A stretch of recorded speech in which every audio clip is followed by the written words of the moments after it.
وَلَضَّالِّينَ سے مراد کیا ہے؟ وَلَضَّالِّينَ سے مراد دو ہے۔ ضال اس شخص کو کہتے ہیں کہ جو ابھی تلاش حقیقت میں سرگرداں ہے، اسے حقیقت ملی نہیں، ابھی تلاش کر رہا ہے۔ اس معنی میں یہ لفظ آیا ہے خود محمد الرسول اللہ صلی اللہ علیہ وسلم کے لیے، اسی لیے میں نے چاہا کہ وضاحت کر دوں۔ سورۃ الضحیٰ میں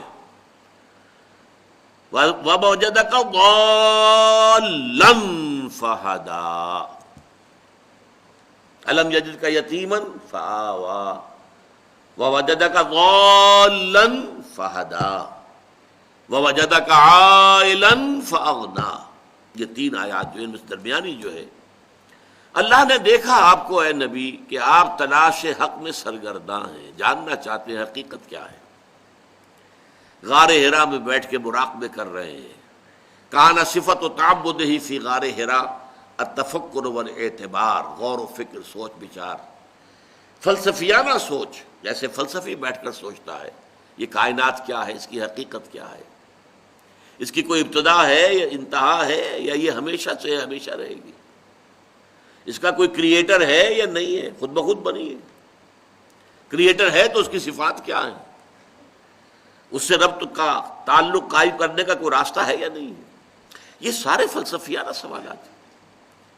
تو حضور چونکہ اگر تو اہل کتاب میں سے کسی گروہ میں پیدا ہوئے ہوتے، یہود میں پیدا ہوئے ہوتے، تو تورات آپ کے پاس ہوتی، انجیل آپ کے پاس ہوتی، اگر آپ عیسائیوں میں پیدا، آپ تو پیدا ہوئے مشرکین کے اندر، وہاں کچھ بھی نہیں، کتاب بھی نہیں، کوئی کتاب نہیں، امی، ان پڑھ قوم، لہذا یہ سارا سفر ذہنی جو ہے آپ نے خود طے کیا ہے، آپ اس غور و فکر و سوچ بچار کی کیفیت میں سے گزرتے ہوئے، اور اللہ نے فرمایا وَوَجَدَكَ ضَالًّا فَہَدَىٰ، اے نبی اللہ نے پایا آپ کو، دیکھا کہ آپ تلاش حقیقت میں سرگرداں ہیں تو ہدایت دے دی، پردے اٹھا دیے، حضرت جبرائیل آ گئے، اقرأ بسم ربک الذی خلق خلق الانسان من علق اقرأ وربک الاکرم الذی علم بالقلم علم الانسان ما لم یعلم۔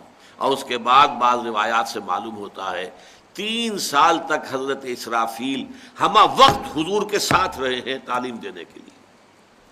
حضور کو کوئی تعلیم جو ہے دنیاوی طریقے پر آپ نے حاصل نہیں کی، لکھنا پڑھنا نہیں سیکھا، کسی مکتب میں کسی انسان کے سامنے زانوِ تلمس طے نہیں کیا ہے، لیکن فرشتوں نے آپ کو پڑھایا، جبرائیل آپ کے معلم ہے۔ علمہ شدید القویٰ ذو مرۃ فاستویٰ وہو بالافق الاعلیٰ ثم دنا فتدلی فکان قاب قوسین او ادنیٰ فاوحیٰ الی عبدہ ما اوحیٰ۔ تو علمہ شدید القویٰ، بڑے طاقت والے یہ فرشتے ہیں جنہوں نے حضور کو پھر تعلیم دی ہے۔ بہرحال ایک تو ضال کے معنی یہ ہے، دوسرے ضال کے معنی یہ ہے کہ انسان ہدایت یافتہ ہونے کے بعد کسی غلط نیت سے نہیں، کسی نیک اور اچھے جذبے کے غلو کی وجہ سے غلط راستے پر چل پڑے۔ مثلا نصارہ، حضرت مسیح کی محبت عقیدت اس درجے بڑھی کہ اللہ کا بیٹا بنا دیا، یہ غلو ہے۔ اس لیے قرآن میں آتا ہے یا اہل الکتاب لا تغلوا فی دینکم، دیکھو اے کتاب والو اپنے دین میں غلو سے کام مت لو۔ عیسیٰ اس کے سوا کچھ نہیں کہ اللہ کے ایک رسول تھے، اللہ کے بندے تھے، مخلوق تھے، وہ کوئی اللہ کے بیٹے نہیں ہے، اللہ کا کوئی بیٹا نہیں ہے۔ قل هو اللہ احد اللہ الصمد لم یلد ولم یولد ولم یکن لہ کفوا احد۔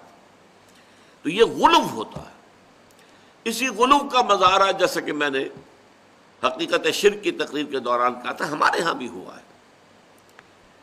ایک غلو سب سے بڑھ کر ہوا حضرت علی کے بارے میں، انہیں خدا بنا دیا گیا۔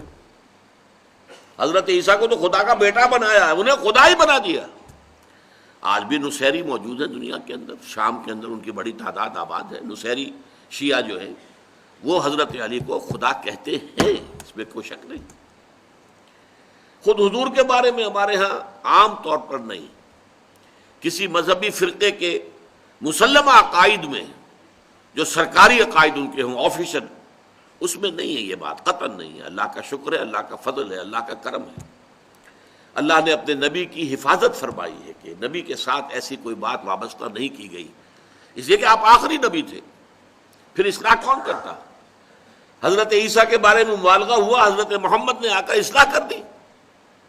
اگر حضرت محمد کے بارے میں وہی بات ہو جاتی تو کون اصلاح کرتا؟ کوئی اور آنے والا تو نہیں تھا، کوئی نبی آنا نہیں، رسول آنا نہیں۔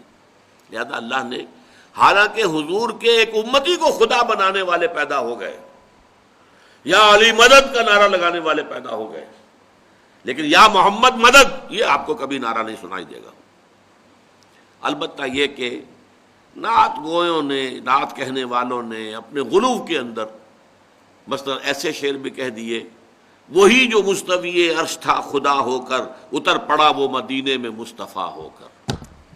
انا للہ و انا الیہ راجعون۔ حلول کا عقیدہ، اوتار کا عقیدہ جو ہندوؤں کا ہے وہ ہم نے اختیار کر لی، معاذ اللہ۔ یہ کہلائیں گے ضالین، یہ گمراہ ہے۔ یہ گمراہ ہوئے کس بنا پر؟ انہوں نے رہبانیت ایجاد کی، وہ بھی ایک نیکی کا جذبہ تھا، اللہ سے لو لگانے کے لیے۔ یہ گھر گرہستی، یہ کھکھیڑ جو ہے، اس سے انسان جو ہے اللہ کے ساتھ لو نہیں لگا سکتا، لہذا چھوڑو اس دنیا کو، جاؤ جا کر کہیں تپسیائیں کرو، کہیں غاروں کے اندر، کہیں موناسٹریز کے اندر جا کر بیٹھ جاؤ، خانقاہوں میں بیٹھ جاؤ۔ نہیں، اسلام کا راستہ یہ نہیں ہے، انبیاء کا راستہ یہ نہیں ہے۔ لیکن جنہوں نے ایجاد کیا انہوں نے کسی بدنیتی سے نہیں کیا، ان کی نیت نیک تھی۔ اسی طرح حضرت مسیح کو خدا کا بیٹا بنایا تو کسی بدنیتی کی بنیاد پر نہیں بنایا، بلکہ غلو، محبت کا، عقیدت کا غلو تھا جس کی وجہ سے کہ انہوں نے یہ حرکت کی ہے۔ لہذا یہ ضالین جو ہے، اس کی سب سے بڑی مثال سابقہ امتوں میں نصارہ ہیں،